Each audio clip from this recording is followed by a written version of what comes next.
సుమన్ టీవీలో మీ business promotions కోసం ఈ కింది నెంబర్ను సంప్రదించగలరు.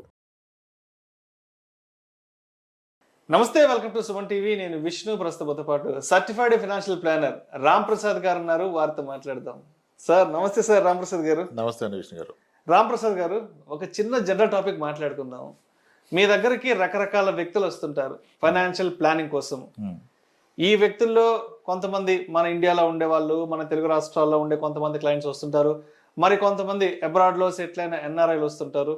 అండ్ వీళ్ళల్లో కొంతమంది అంటే కొంత లోయర్ ఇన్కమ్ గ్రూప్ ఉన్న వాళ్ళు వస్తుంటారు, మరి కొంతమంది హయ్యర్ ఇన్కమ్ గ్రూప్ ఉన్న వాళ్ళు వస్తుంటారు. కాబట్టి సో మీరు కూడా మార్కెట్లో చాలా ఏళ్ళ నుంచి ఉన్నారు, మీకు చాలా పెద్ద ఎత్తున క్లయింట్ బేస్ ఉంది. కాబట్టి మీరు ఇంతమంది వ్యక్తుల్ని డీల్ చేస్తుంటారు కదా, సో వాళ్ళతో మాట్లాడేటప్పుడు అంటే వాళ్ళు చేసే కొన్ని మిస్టేక్స్ మనకు అర్థమవుతుంటాయి. అంటే మీరు ఎప్పుడైనా ఏంట్రా బాబు మరి ఇలాంటి దారుణమైన మిస్టేక్స్ కూడా చేస్తారా, మరి ఇలాంటి చిన్న చిన్న విషయాలు కూడా వీళ్ళకి తెలియవా, వీళ్ళకి అర్థం కావా, వీళ్ళు తెలుసుకోలేరా అని మీరు ఎప్పుడైనా అసహనంగా ఫీల్ అయిన సందర్భాలు ఏమన్నా ఉన్నాయా? అంటే వాళ్ళు చేసే ఆర్థిక విషయాల పట్ల తప్పులు ఏవైతే ఉన్నాయో వాటి గురించి మాత్రమే. చాలా ఉంటాయి సార్. నిజంగా చెప్పాలంటే చాలా మంది వాళ్ళు రియలైజ్ అవుతారు మన దగ్గరకు వచ్చే ముందే. వచ్చాక సార్ మీరు దయచేసి ఇది ఎక్కడ చెప్పకండి సార్ వీడియోలో అని చెప్తున్నారు. అదొక భయం అయిపోయింది. అని నేను అప్పుడప్పుడు చెప్తూ ఉంటాను కదా. అప్పటికి నేను నిజానికి ఒక విషయం చెప్పదలుచుకున్నప్పుడు కంప్లీట్గా మార్చేస్తాను స్టోరీని. ఒకరికి ఇబ్బంది అవ్వకూడదు, అలా అని మళ్ళీ 10 మందికి ఉపయోగపడాలి. అది కదా మన ఉద్దేశం. సో మేజర్ మిస్టేక్స్ ఎక్కడ జరుగుతాయంటే, చాలామంది అంటారు మీరు ఇంత సంపాదిస్తారు కదా, ఇంత సంపాదించినప్పుడు దాన్ని ఎక్కడ పెట్టాలని కూడా టైం తీయాలి కదా అంటారు. ఆలోచించాలి. అలా ఏం కాదు. యాక్చువల్లీ చాలా టైం తీస్తాడు పెట్టాను, కానీ అంత టైం తీసి రాంగ్ ఇన్వెస్ట్మెంటే పెడతారు. ఇప్పుడు అంటే ఒక ఎగ్జాంపుల్ చెప్తాను. గత 1 ఇయర్లో నేను చేసిన ఫైనాన్షియల్ ప్లానింగ్స్లో నన్ను కలిసిన వాళ్ళలో ఒక 400 మంది పైగా ఓన్లీ ఐటీ నుంచి వచ్చిన వాళ్ళు ఉంటారు. సాఫ్ట్వేర్ ఐటీ ఎంప్లాయీస్ ఉంటారు. సో వీళ్ళల్లో ఒక 50 మంది అట్లీస్ట్ ఒక 50 మంది ఐటీ వాళ్ళు గత 8 ఏళ్ళుగా 7 ఏళ్ళుగా మ్యూచువల్ ఫండ్స్లో ఇన్వెస్ట్ చేస్తున్న వాళ్ళు వచ్చారు. సమ్మర్ ఇన్ 2016-17 టైంలో అన్ని mutual fund companies investor awareness programmes అని చెప్పి హెచ్ఆర్స్ దగ్గర పర్మిషన్ తీసుకొని వాళ్ళ క్యాంపస్లకు వెళ్ళి ఎడ్యుకేషన్ సెమినార్స్ ఇచ్చాయి. అప్పుడు కొంతమంది ఎస్ఐపీలు స్టార్ట్ చేశారు. ఇనిషియల్గా 2000, 5000, 10,000, 15, 20 జాబ్ పెరుగుతున్న కొద్దీ కాస్త పెట్టారు. బాగుంది, బాగా పెరుగుతున్నారు. అలా పెట్టిన వ్యక్తులంతా ఒక 50 మంది చెప్తున్నాను, మిగిలిన వాళ్ళు కాదు. పెట్టిన వాళ్ళు ఒక 50 మంది. లాస్ట్ ఇయర్ చూస్తే సిఏజిఆర్ 22-23 ఉంది. మార్కెట్ బాగా ర్యాలీ వచ్చింది. 40% ఇయర్ వచ్చినప్పుడు వచ్చింది. ఇంత రిటర్న్ వచ్చింది కదా, ఇంకొంటే కష్టం ఇక్కడ అని చెప్పేసి అవి తీసేసి స్థలాలు కొనేసారు వెంచర్స్లో. తప్పే ఉంది, మంచి పనే కదా. నేను అడిగాను, సార్ ఎందుకు సార్ ఇప్పుడు 22% సిఏజిఆర్ వస్తుంది మీరే చెప్తున్నారు, ఎవరి హెల్ప్ లేకుండా మీరు చేసుకొని సరే రెగ్యులర్ ఫండ్ పెట్టి ఎవరి హెల్ప్ తీసుకొని 20 ఉంది, అందరికి చాలామందికి ఉంది. మరి 19, 20, 21 వచ్చినప్పుడు తీసుకెళ్ళి స్థలం కొన్నారు కదా సార్ వెంచర్లో, ఎందుకు కొన్నారు అన్నాను. పెరుగుతుంది కదా సార్ అంటాడు ఆయన నాతో. ఎంత పెరుగుద్దండి అన్నాను. బాగా పెరుగుద్ది అంటాడు. బాగా తక్కువగా మీనింగ్లెస్. ఎంత అనేది ఒక పర్సంటేజ్ చెప్పాలి. ఎంత పెరుగుతుంది అనేది, బాగా పెరుగుతుంది తక్కువగా పెరుగుతుంది అనేది meaningless. You tell me A percentage కదా. ఇప్పుడు బ్యాంక్ ఎఫ్డి చేస్తే ఏం అడుగుతున్నావు, ఎంత వడ్డీ అన్నావు, ఈయన 7 చెప్పాడు. స్మాల్ ఫైనాన్స్ బ్యాంక్ 8 చెప్తే అడిగి వెళ్ళిపోయావు. మ్యూచువల్ ఫండ్ 3 పెడితే మూడింటిని కంపేర్ చేసి ఇది 16 ఇచ్చింది, ఇది 14 ఇచ్చిందని కదా మార్చావు. మరి నువ్వు కొన్న స్థలానికి చెప్పాలి కదా, ఎంత వస్తుంది చెప్పు అన్నాను. డబుల్ అవుతుంది సార్ అన్నాడు. డబుల్ ఎంత అంటే 100% అన్నాడు. ఎన్ని నెలలు అవుతుంది? నీ మ్యూచువల్ ఫండ్ 4 రేట్లు అయితే 400% చెప్పట్లేదు కదా, 17-18 చెప్పావు కదా. అలా చెప్పు నాకు, నీ స్థలం ఎంత పెరుగుతుంది అంటే 6 ఇయర్స్లో డబుల్ అవుతుంది సార్ అన్నాడు. 6 ఇయర్స్లో డబుల్ అవుతుంది అంటే ఎంత? చాలా బాగా పెరుగుతుంది సార్. బాగా కాదు నన్ను. ఎంత? Rule of 72, 12% sir. 12 సార్. మరి 18, 19, 20లో పెరుగుతుందని చెడగొట్టేసి నువ్వు 12% వచ్చేది ఎందుకు కొన్నావు కదా. 12% వచ్చేది ఎందుకు కొన్నావు? అలా కాదు సార్. మరి ఎలా చెప్పండి సార్? స్థలం కదా సార్. అయితే ఏంటి, నువ్వు వెళ్ళి ఉంటున్నావా? నువ్వు ఇల్లు కడతావంటే కొను, లేదు కదా పెట్టుబడిగా పెట్టావు కదా, అప్పుడు రిటర్నే చూడాలి. అలా కాదు సార్. మరి ఎలా చెప్పండి అంటే, సార్ శోభన్ బాబు గారు చెప్పారు కదా సార్, ఏమని చెప్పారు? మనుషులు పోతుంటారు, భూమి పెరగదు కాబట్టి అవకాశం ఉన్నంత వరకు కొనుక్కోండి అని చెప్పారు. ఆయన చెప్పింది ఎప్పుడు ఆ రోజు స్థితిగతులు పరిస్థితులు ఏంటి, ఆయన చేసిన ప్రొఫెషన్ వేరు, మీరు చేస్తున్న ప్రొఫెషన్ వేరు. ఆయన ఒక యాక్టర్, గొప్ప యాక్టరు, అద్భుతమైన సినిమాలు, ఆ రోజు ఆయనకు ఉన్న ఇన్కమ్ లెవెల్స్ వేరు, ఆయన చేశాడు. మీది అలా కాదు కదా. Being an IT employee your paying 30% tax. నెల జీతం మీద సర్వైవ్ అయ్యే వల్ల మనం నువ్వు 100 రూపాయలకి పనిచేస్తే 70 రూపాయలు వస్తుంది నీ అకౌంట్కి. ఆ 70 రూపాయలు తీసుకెళ్ళి నువ్వు స్థలంలో పెడితే మళ్ళీ అమ్మితే నీకు సగం బ్లాక్ వస్తుంది. ఫస్ట్ ఆఫ్ ఆల్ నువ్వు కొన్న ఫుల్ అమౌంట్ రిజిస్ట్రేషన్ చేసావా? చేయలేదు సార్. మనకి 11 లక్షలకి అయింది సార్ రిజిస్ట్రేషన్, మనం పెట్టింది 50 లక్షలు సార్. మరి ఎలా మిగిలింది ఏంటి? బ్లాక్ కాదా సార్? మంది వైట్ మనీయే కదా సార్. రేపు నువ్వు అమ్మితే నీకు మొత్తం ఇస్తాడు ఎవడన్నా? ఏం చేస్తావు? క్యాష్ వస్తావు చేతికి. సరే పెరిగింది, 12 కూడా గొప్పదే, నువ్వు అమ్మావు. రేపు ఆయన అంటే మా కూతురు చదువుకన్నాడు. నీ కూతురు చదువుకు వచ్చేసింది, 14 ఏళ్ళు పోయాక నీ కూతురు పీజీకో గ్రాడ్యుయేషన్కి వచ్చేసింది, ఆమె 1 కోటి రూపాయలు కావాలి, నీ స్థలం 1 కోటి రూపాయలు అయింది. నువ్వు అమ్మితే నీకు ఎంత వస్తుంది? వైట్ ఎంత వస్తుంది, బ్లాక్ ఎంత వస్తుంది? సార్ నిజమే సార్, ఒక 60 లక్షల దాకా క్యాష్ వస్తుంది కదా. మరి క్యాష్ ఏ కాలేజ్ వాడు తీసుకుంటాడు చెప్పు నాకు? తీసుకోరా సార్. అది నువ్వు తెలుసుకోవాలి. That is called begin with the end in mind. ప్రతిదానికి అంతం ఏదో చూడాలా, నువ్వు ఆలోచించుకో. ఎంతవరకు ఒక ఎమోషన్ పెరుగుతుంది, పెరగదంట్లా. అది ఎవరు కొనాలో వాళ్ళు కొనుక్కోవాలి. ఇప్పుడు కొంతమందికి ఆప్షన్ లేదు, స్థలం తప్ప ఇంకేం కొనలేరు. అన్అకౌంటెడ్ మనీ, అన్టాక్స్డ్ మనీ వచ్చినప్పుడు స్థలం ఒక్కటే కరెక్ట్. ఎందుకు? Bigger land banks are with politicians. చాలామంది ఉంటారు, కరప్షన్, క్రైమ్, ఇల్లీగల్ యాక్టివిటీ చేస్తే వచ్చిన మనీని ఇంట్లో పెట్టుకోలేరు కదా. ఇప్పుడు ఒక తప్పు పని చేసినప్పుడు దాని బెనిఫిట్ అకౌంట్కి తీసుకోలేడు, చేతికి తీసుకుంటాడు క్యాష్ రూపంలో. క్యాష్ ఇంట్లో పెట్టుకుంటే ఇబ్బంది కాబట్టి అతను స్థలం కొనటమే కరెక్ట్. అతను కరెక్టే, మనం కొనడం తప్పు కదా. నువ్వు ఆలోచించావా ఎంతవరకు నీ కూతురు చదువుకున్న వస్తా? నేనేమంటానంటే ఇప్పుడు ఇవన్నీ వాళ్ళు ఎంత ఇన్ఫార్మ్ చేసి రీసెర్చ్ చేసి ప్రతి సాటర్డే క్యాబ్లోకి వెళ్ళిపోయి తీసుకున్నారుగా, ఎన్నో చూసి కదా. కానీ నువ్వు తీసుకుంది ఏంటి ఆఖరికి? నీ పాప భవిష్యత్తు అన్నావే, ఇప్పుడు భవిష్యత్తు ఉందా?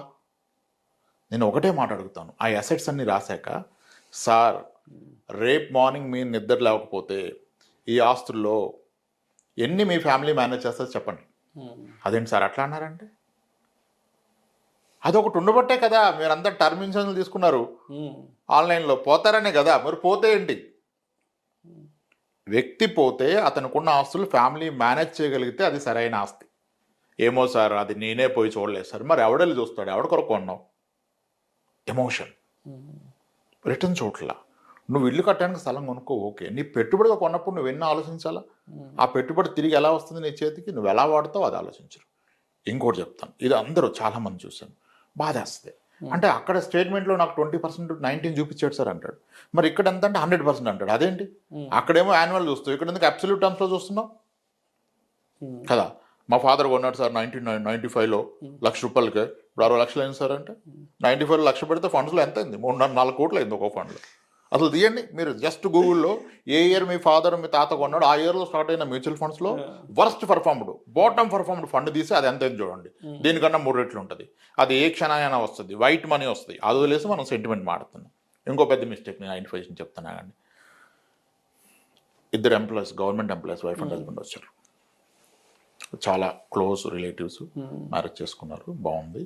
3 అమ్మాయిలు వాళ్ళకి, 2 ఒకే డిపార్ట్మెంట్లో పనిచేస్తారు. చాలా స్ట్రెస్లో వచ్చారు మన దగ్గరికి, చాలా స్ట్రెస్లో. చూస్తేనే చాలా స్ట్రెస్లో ఉన్నారు అని అర్థమవుతుంది. ఫ్రస్ట్రేషన్లో ఉన్నారు, స్ట్రెస్ కూడా చాలా ఫ్రస్ట్రేషన్. ఏంటి సార్ ఇంత స్ట్రెస్లో ఉన్నారు మీరు అని? సార్ ఆవిడే మాట్లాడుతుంది, ఆయన మాట్లాడలే. సార్ మేము ఒక తప్పు చేసాం సార్. చెప్పండి మేడం. సార్ మేము 2 years బ్యాక్ ఒక పొలం కొన్నాం సార్ 15 లక్షలకి. అది 6 నెలలకే 30 లక్షలు అయిపోయింది. డబుల్ అయిపోయింది సార్ 6 monthsలో. సో కాబట్టి మా ఆయన మళ్ళీ కొందామని ఫిక్స్ అయిపోయాడు. మళ్ళీ ఇంకో స్థలం, ఇంకో పొలం. సో వీళ్ళిద్దరూ ఒకే డిపార్ట్మెంటు, ఇద్దరిది 1 lakh శాలరీ. 3 అమ్మాయిలు ఉన్నారు కదా, బాధ్యత ఎక్కువ, ఏదో చెయ్యాలి అని ఆశ. ఓకే, మరి ఏమైంది మేడం అంటే, అయితే మా హస్బెండ్ మళ్ళీ కొందామని పర్సనల్ లోన్స్ అతన్ని పిలిచారు సార్. మాకు ఎంత వస్తుంది ఎలిజిబిలిటీ అని కనుక్కున్నాం సార్. యాక్చువల్గా అయితే 25 లక్షలు వస్తుంది సార్ మనిషికి పర్సనల్ లోన్. 25 లక్షలు వస్తే 50,000 వరకు ఈఎంఐ పడుతుంది. మాకు వచ్చే 1,00,000 రూపాయలు 50,000 కడితే ఓకే. అయితే మా ఆయన విషయం అంతా చెప్పాక ఆయనే ఉన్నాడు, సార్ మీకు ఎందుకు అంత పెరుగుతుంది కదా, ఒక పని చేద్దాం సార్, నేను మీకు మనిషికి ₹1,00,00,000 ఇప్పిస్తున్నాడంట. ఎలా వస్తుంది ₹1,00,00,000? బ్యాంకర్ రూల్ ఏంటంటే మీకు వచ్చే మంత్లీ గ్రాస్లో 50% can be your overall EMI. ₹1,00,000 జీతం వస్తే 50,000 ఈఎంఐ అంటే 25,00,000 వస్తుంది. కానీ ఆయన ఏం చెప్పాడు, మనిషికి ₹1,00,00,000 ఇప్పిస్తున్నాడు. ఎలా ఇస్తామంటే, మీకు ఎందుకు సార్, నేను 4 బ్యాంకుల్లో చేపిస్తాను, అప్రూవ్ అయ్యాక ఒకే రోజు డిస్బర్స్మెంట్ చేస్తే వస్తుంది. That's a very wrong practice. That's crime. Crime అది, అంతే క్రైమ్. చేపించాడు. ఇద్దరికి 112 crores వచ్చింది, క్రెడిట్ అయిపోయింది. చేపించాడు. ఆ చేపించాను కమిషన్ వస్తే ఆయన చేపిస్తాడు, ఆయన తప్పేం లేదు. ఆయన మంచిగా ఈయన స్టోరీ వాడుకున్నాడు. పెరిగిపోద్ది కదా సార్, ఏముంది సార్, ఒక 1 yearలో పెరిగిపోతే సగం అమ్మినా లోన్ తీరిపోద్ది, సగం మిగిలిపోద్ది అన్నాడు. మరి ఇలా కడతా అన్నాడు. ఆయన ఏం ప్లాన్ ఇచ్చాడు, సార్ ఒక పని చేయండి, 2 కోట్లు అకౌంట్లో పడ్డాక ఒక 1 year ఏమై పక్కన పెట్టేసుకోండి, టెన్షన్ లేకుండా కదా. ఇద్దరు మంత్లీ 4 lakhs కట్టాలి కదా, జీతాలు 2 లక్షలే కదా. ఆ మంత్లీ డిఫరెన్స్ ఉన్న 3 లక్షలు పక్కన పెట్టేసుకోండి, 36 lakhs పక్కన పెట్టుకోండి. మీ జీతం నుంచి 1 లక్ష కట్టండి సార్, 50,000 మిగిలిన 36 lakhs పక్కన పెట్టుకోండి. ఈ 1 year అలాగే పెరుగుతుందిగా. అప్పుడు అమ్మేసి క్లోజ్ చేద్దామంటే పర్ఫెక్ట్ అని కొన్నారు. ఇప్పుడు ఏమైంది, వాళ్ళు కొని 1.5 year అయింది, ఇప్పుడు బయ్యర్ లేడు, పెరగట్లేదు అక్కడ. ఈ 36 lakhs అయిపోయింది. నెక్స్ట్ మంత్ నుంచి ఈఎంఐ లేదు, ఈఎంఐ కట్టిన డబ్బులు లేవు, పొలం కొనేవాడు లేడు. అన్నిసార్లు అలా ఉండదు కదా సిచ్యువేషన్. ఇప్పుడు టెన్షన్లోకి వెళ్ళిపోయి ఆవిడ అంటది, సార్ అసలు ఇంట్లో ఉండట్లేదు, మాట వింటలేదు, పిల్లల్ని అరిచేస్తున్నాడు, వెళ్ళిపోతే ఫోన్ ఎత్తడు, 2 daysకి ఒకసారి వస్తాడు, నిజంగా చాలా టెన్షన్గా ఉంది సార్ లైఫ్లో. అసలు ఎంతో బాగా చూసుకునే వ్యక్తి, మంచిగా ఉండే వ్యక్తి, ఇంట్లో వాళ్ళతో మాట్లాడలేదు, 2 days రాడు సార్ ఇంటికి. ఏమైపోవాలి సార్, ట్యాబ్లెట్లు వేసుకున్నాడు సార్, బీపీ వచ్చేసి సార్ అంది. అసలు ఇంట్లో ఉండట్లేదు సార్, దొరకట్లేదు అని. ఒక 6 నెలలు పోతే ఇంట్లోనే ఉంటాడమ్మా అన్న. అదేలా సార్ అంది. ఓపెన్ ఆటో స్టంట్ అయిపోద్దిగా అన్న. సార్ అలా అనకండి ప్లీజ్ అంది. అనేది ఏంటమ్మా, చేతిలో చేసుకొని అలా అనేది ఏంటి, చాలా జబ్బులు ఎవడికి ఆడే తెచ్చుకుంటాడు, ఎవడెవడో. సార్ అట్లా అంటారేంటి సార్ అంది. మరి ఇంకంతే కదమ్మా, ప్రజల్లోకి వెళ్ళిపోతే మరి ఇప్పుడు ఏం చేయమంటారు సార్ మమ్మల్ని అంది. ఆ ఉన్న స్థలాన్నో పొలాన్నో వచ్చిన రేటుకి అమ్మండి, ఆరోగ్యానికన్నా ఏది ఎక్కువ కాదు కదా. ఇద్దరు గవర్నమెంట్ ఎంప్లాయీస్, ఏం కావాలమ్మా మీకు, ఎందుకు టెన్షను. ఉన్న దాంట్లో ఏదో ఒక రేటుకి అమ్మేసి ఆ వచ్చిన డబ్బులతో ఒక 1 year ఈఎంఐ పక్కన పెట్టుకోండి, 1 year ప్రశాంతంగా ఉండండి, మీకు టెన్షనే లేదమ్మా. వాళ్ళిద్దరు సిపిఎస్ బ్యాలెన్స్లు తీసాయి, ఎన్పిఎస్ బ్యాలెన్స్లు ఉంటాయి కదా, ఈ రోజు ఉన్న బ్యాలెన్స్ని క్యాలిక్యులేట్ చేసి చూపించారు. మీరు అసలు దేనికి టెన్షన్ పడాలని. వాళ్ళిద్దరిది కలిసి 24 లక్షలు ఉంది సిపిఎస్ బ్యాలెన్స్. ఒక లెక్క ప్రకారం CPS is nothing but mutual fund కదా, 11.6-12% రిటర్న్ ఇస్తుంది లాస్ట్ 10 years యావరేజ్. అలా చూస్తే వాళ్ళు కాంట్రిబ్యూట్ చేస్తున్న బేసిక్లో అమౌంట్ ఇది కలిపితే ఎవ్రీ 4 yearsకి డబుల్ అవుతూ వస్తుంది. వాళ్ళకున్న సర్వీస్లో వేస్తే దాట్స్ రన్నింగ్ అరౌండ్ 22 crore వస్తుంది రిటైర్మెంట్ నాటికి. వాళ్ళు సిపిఎస్ దేనికి అసలు మీరు లైఫ్లో టెన్షన్ లేని కష్టాన్ని కొని తెచ్చుకున్నారు. మీ రిటైర్మెంట్కి డోకా లేదమ్మా, మీరున్న 3 పిల్లలు సెటిల్మెంట్ తీసుకుంటే అయిపోద్ది. వాళ్ళ చదువులు మంచిగా వాళ్ళతో ఎంజాయ్ చేయక ఎందుకు వచ్చింది కష్టాలు ఇవన్నీ. ఎవడు పెరగమన్నాడు, ఉన్నాయి వేరే పొలాలు కూడా సరిపోతాయి. అంటే ఎమోషన్తో చేసే నిర్ణయాలు లెక్కలు ఉండవు మనకి, అంతే ఎమోషనే.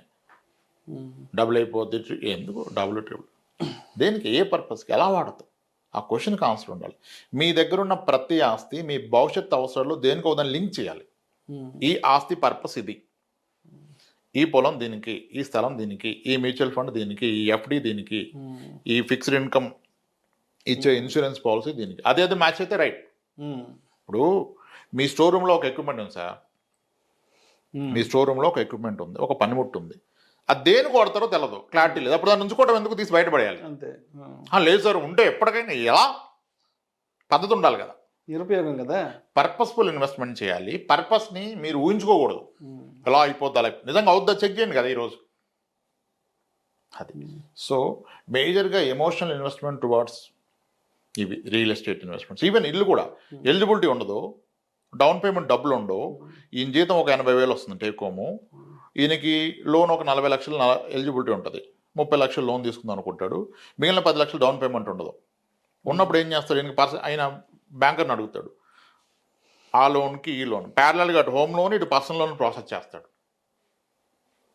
ఈ ఒక 15 లక్షలు తీసుకొని అదొక 30 తీసుకుంటే నీకు వచ్చే 80,000లో ఈఎంఐ 70,000 తెల బ్రతావు. ఏదో ఒకటి ముందు కొనేస్తే నడిపిద్దాడు, కొనేసాక నడిపించలేవు. I see lot of people aggressive steps. నీ దగ్గర ఉన్న డబ్బులతో చేస్తే ఓకే, నీ దగ్గర లేని డబ్బులతో చేయొద్దు ఇన్వెస్ట్మెంట్. నీ దగ్గర ఉన్న డబ్బుతో రాంగ్ చేస్తే ఓకే, నీ భవిష్యత్తు డబ్బులతో చేస్తున్నావు, నీ దగ్గర లేని డబ్బులతో చేస్తున్నావు అంటే నీ భవిష్యత్తుని తాకట్టు పెడతాం. అది మేజర్ మిస్టేక్ సార్, చెప్పలేం, చాలా ఉంటాయి. ఓపెన్గా చెప్పలేం, ఉన్నట్టుగా చెప్పలేం, చెప్పకూడదని రిక్వెస్ట్ చేస్తారు. కానీ అప్పటికి మార్చి ఎందుకు చెప్తా అంటే ఎవరికైనా హెల్ప్ అవుద్దని. ఇప్పుడు ఆ పని చేసేవాడు ఆగిపోతాడు. ఆ పని తప్పు చేయబోడు ఆలోచించి ఆగితే ఓకే. ఇప్పుడు హెల్త్ ఇన్సూరెన్స్ ఎక్కువ తీసుకోమన్నాం. ఇప్పుడు కనీసం ఒక 4-5 మనకు ఎదురుపడ్డారు. సార్ మీరు చెప్పాక తీసుకోబట్టి హెల్ప్ అయింది సార్, 18 లక్షలు అయిందని చెప్తారు ఒక ఆయన. 18 లక్షలు బిల్ అయింది సార్, నిజంగా మీరు చెప్పబట్టి అయింది సార్. మా బామ్మర్దే ఏజెంట్ సార్, వాడు ఎందుకు సరిపోద్ది అన్నాడు సార్, మీరు చెప్పబట్టి పెంచే ఈలోపు మా వైఫ్కి ప్రాబ్లం వస్తే 18,60,000 అయింది సార్, సెటిల్ అయింది సార్, మొత్తం హ్యాపీ సార్. నాకు కూడా కొంతమంది ఫ్రెండ్స్ ఉన్నారు. అంటే ఏరా ఎంత ప్యాకేజీ ఏంటంటే, అంటే మామూలుగా మంత్లీ 1 lakh వస్తుందిరా, పర్లేదు పర్లేదు, 80-90 వేలు ఈఎంఐకి పోతుంది అంటారు. ఎందుకు ఇంకా అంత మాత్రానికి ఉద్యోగం చేయడం? నాకు ₹1,00,000 జీతం 80-90 వేలు ఈఎంఐలు కట్టుకుంటా ఉంటారు. అది ఏంటో నాకు అర్థం కావట్లేదు. పర్పస్ ఆఫ్ ఇన్వెస్ట్మెంట్ ఏంటో, ఆ పర్పస్ ఆఫ్ జాబ్ ఏంటో నాకు అర్థం కావట్లేదు. ₹1,00,000 జీతం 80-90 వేలు ఈఎంఐ అంటున్నారు. ఏంటో సార్ నాకు అర్థం కాదు. నాకు అనిపిస్తుంది ఈఎంఐలు కట్టుకోవడం కోసమా ఊరు నుంచి కష్టపడి అక్కడికి వచ్చి హైదరాబాద్లో ఉండి ఈఎంఐల కోసమా తల్లిదండ్రులు వదులుకొని వచ్చి ఎడబడి ఈ చావులు ఎందుకురా బాబు అనిపిస్తుంది సార్ నాకు అసలు. క్లారిటీ ఉండదు సార్. ఎమోషను, సోషల్ ప్రెస్టేజ్ 56 లక్షలు పెట్టి ఇంటి లోన్ తీసుకుంటారు, 20-30 లక్షలు పెట్టి కారు కొనేస్తున్నారు, నెలకు ₹1,00,000 ఈఎంఐ అంటున్నారు. ఏంట్రా ₹1,00,000 ఈఎంఐ కట్టుకోవడం కోసం నెల్లూరు నుంచి ఇక్కడికి వచ్చి బతకాలనిపిస్తుంది? నేను ఇదే అడుగుతాను చాలా మంది. నెల్లూరు నుంచి బతకడం కోసం ఇక్కడికి వచ్చి ₹1,00,000 ఈఎంఐ కట్టడం అవసరమా? Different problems. వీళ్ళంతా ధనవంతులాగా బ్రతకాలనుకున్నారు, ధనవంతులు అవ్వాలనుకోవట్లా, అలా ధనవంతులాగా బ్రతకడానికి ట్రై చేస్తున్నారు. అప్పుడు రాబోయే డబ్బును వాడుకుంటాం. అంటే దానికి వాళ్ళు చెప్పే విషయాలు నాకు అర్థం కాదు. ప్రతిసారి బస్సులో ట్రైన్లో తిరగలేకపోతున్నాం, హ్యాపీగా హైదరాబాద్ నుంచి నెల్లూరు కార్లో వెళ్ళిపోవచ్చు, అందుకని సరిగ్గా దాన్ని కూడా కాదనలేము మనం. దాన్ని కూడా కాదనలేము.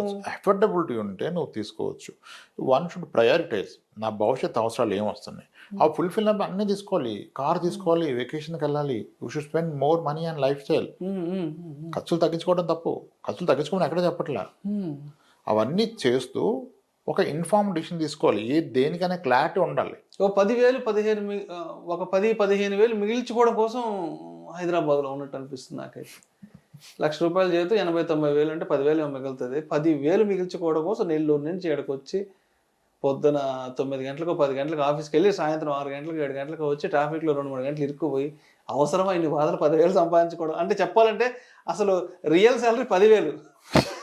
మీరు చెప్తుంటారు కదా, మన ఖర్చులన్నీ పోను, మన సేవింగ్స్ అన్నీ పోను, మన ఇన్వెస్ట్మెంట్స్ అన్నీ పోను, ఏదైతే మిగులుతుందో అదే మన శాలరీ. అంటే 10,000 శాలరీ కోసం నెల్లూరు నుంచి ఎడకొచ్చి బతుకుతున్నాం, 90,000-80,000 ఈమెయిల్ కట్టుకుంటాం. లేదండి సార్, ఇక్కడ ఇన్కమ్ ఆపర్చునిటీస్ ఎక్కువ. అందరూ ఎక్కడి నుంచో వచ్చి మళ్ళీ పెంచుకున్నారు కదా జీతాలు, దట్స్ ఆల్ గ్రేట్. కానీ ఒక పెట్టుబడి పెట్టే ముందు 2-3 సార్లు ఆలోచించాలి. దేనికి, పర్పస్ ఏంటి? ఎవరు చెప్పినా నమ్మొద్దు, ఆలోచించండి. క్యారీడ్ అవ్వద్దు, పొగిడితే కొనొద్దు. నువ్వు గ్రేట్ రా, నువ్వు బాగా భలే కొన్నావు రా, నువ్వు అప్పుడే ఒకటి ఇంకోటి అంటే ఇటు రెచ్చిపోతాడు. అది మిస్టేక్, జనాలు రెచ్చగొడతారు. నెల్లూరులో ఉన్న ఫ్రెండ్స్ ఏం చెప్తారు తెలుసా? అరే విష్ణు, మీరు ఆడండి ఇంత సంపాదిస్తున్నారు, హ్యాపీగా నెల్లూరులో ఉండి నెలకు 40-50 వేలు సంపాదించుకుంటే కాలు మీద కాలు వేసుకుని రాజాలాగా బతకొచ్చురా మా నెల్లూరులో. మంచిదే, కరెక్ట్. ఏముంది అంటే ఇక్కడ ఎవరి వర్షం తప్పు పట్టాలో, ఎవరి వర్షం రైట్ అనుకోవాలో అర్థం కావట్లేదు. అంటే బ్రతకడం కోసం హైదరాబాద్కి రావడం కరెక్టా తప్ప అర్థం కాదు, లేదంటే 40-50 వేలు సంపాదించకుండా సొంత ఊర్లో ఉండడం కరెక్టా రాంగ్, అది కూడా అర్థం కాదు. అంటే కేస్ టు కేస్ సార్, ఎలా ఉంటాయి కేస్ టు కేసు. ఇప్పుడు యాక్టర్స్ చేసే తప్పులు వేరు, డాక్టర్లు చేసే తప్పులు వేరు, ఎన్ఆర్ఎస్ చేసే తప్పులు వేరు. ఒక్కొక్క సెట్కి ఒక్కొక్క రకమైన డిసీజ్ ఉంటుంది. కొన్ని ఏరియాల్లో కొన్ని జబ్బులు ఉండేటట్టుగా కొన్ని సెక్టార్ పీపుల్కి కొన్ని తప్పులు చేసేదానికి ఎక్కువ వెసులుబాటు ఉంటుంది. అంటే చుట్టూరు అలా ఉంటారు కదా. ఇప్పుడు ఒక గవర్నమెంట్ డాక్టర్ స్థలంగా ఉంటే చాలా క్లియర్గా ఉంటుంది టైటిల్. ఎందుకు తెలుసా? ఈ గవర్నమెంట్ డాక్టర్లు పిహెచ్సీలు అక్కడ చేస్తారు కదా, అక్కడ ఒక పోస్ట్ మార్టం చేయాలంటే ఒక డాక్టర్ స్ట్రోక్ ఈజ్ ఫైనల్, ఒక ఎస్పీ కూడా వచ్చి వాళ్ళ ముందు రెస్పెక్ట్ఫుల్గా మాట్లాడతాడు. సో చాలా అంటే వాళ్ళకి రిలేషన్స్ ఉంటాయి. సో ఒక పొలాన్ని ఎక్కడ కూర్చొని వ్యాలిడ్ చేస్తాడు, ఒక రేటుకి తగ్గొట్టేస్తాడు. ఒక ప్రైవేట్ డాక్టర్ టైం తక్కువ ఉండటం వలన ఇతను ఎక్కువ కొంటాడు, మళ్ళీ వెళ్ళి చూసుకోడు. ఒక గవర్నమెంట్ డాక్టర్ వెళ్ళి చూస్తాడు. యాక్టర్స్ చేసే మిస్టేక్స్, యాక్టర్స్ లైఫ్ స్టైల్ బాగా పనిచేసుకుంటారు, ప్రొజెక్ట్ చేసుకోవాలని చెప్పి ఒక లిమిట్ చూసుకోవాలి. అలా మనం డిఫరెంట్ ప్రొఫైల్ చూసినప్పుడు ఒక్కొక్క ప్రొఫైల్ ఒక మిస్టేక్ చేస్తారు. డాక్టర్స్ మిస్టేక్స్ వేరు, యాక్టర్స్ మిస్టేక్స్ వేరు, మళ్ళీ డాక్టర్స్లో ప్రైవేట్ డాక్టర్స్ వేరు, గవర్నమెంట్ డాక్టర్స్ వేరు, ప్రాక్టీసింగ్ డాక్టర్స్ వేరు. అగ్రెసివ్ బిజినెస్లు సెటప్ చేసి మల్టీ స్పెషాలిటీ హాస్పిటల్స్ కట్టేసి వందలు పదుల్లో జరుగుతాయి ఇన్సిడెంట్స్. మీడియాలోకి వస్తున్నాయి తక్కువ, విపరీతమైన సెస్లో వచ్చేస్తారు. రైట్. ఏం చేస్తాం? చాలా ఒక్కొక్క ఎన్ఆర్ఐ చేస్తున్న మిస్టేక్స్ వేరు, ఒక్కొక్క సెక్టర్ ఒక సెట్ ఆఫ్ మిస్టేక్ చేస్తారు. సో అలా అందరిది కలిపి చెప్పలేం. చెప్పలేదు. గవర్నమెంట్ ఎంప్లాయ్ చేసే మిస్టేక్స్ వేరు, కామన్ మిస్టేక్స్. గవర్నమెంట్ డాక్టర్స్ చేసేవి వేరు, ప్రైవేట్ డాక్టర్స్ చేసేది వేరు, ఎన్ఆర్ఐ చేసేది వేరు, ఐటీ వాళ్ళు చేసే మిస్టేక్స్ వేరు. సెక్టర్ వైజ్గా ఉంటాయి మిస్టేక్స్. వాళ్ళు ఒకసారి మనం కూర్చొని వాళ్ళని ఎవరైనా కూర్చొని ఆలోచించుకొని ఒకసారి అన్ని వెసులు చేసుకొని పక్కన వేసుకొని తెలుసుకోవాలి. చేసుకుంటే తెలిసిపోతుంది అంటే రైట్ అండి. Thank you sir, thank you so much Ramprasad గారు. థ్యాంక్స్. సుమన్ టీవీలో మీ పర్సనల్ అండ్ బిజినెస్ ప్రమోషన్స్ కోసం కింది నెంబర్కి కాంటాక్ట్ చేయండి.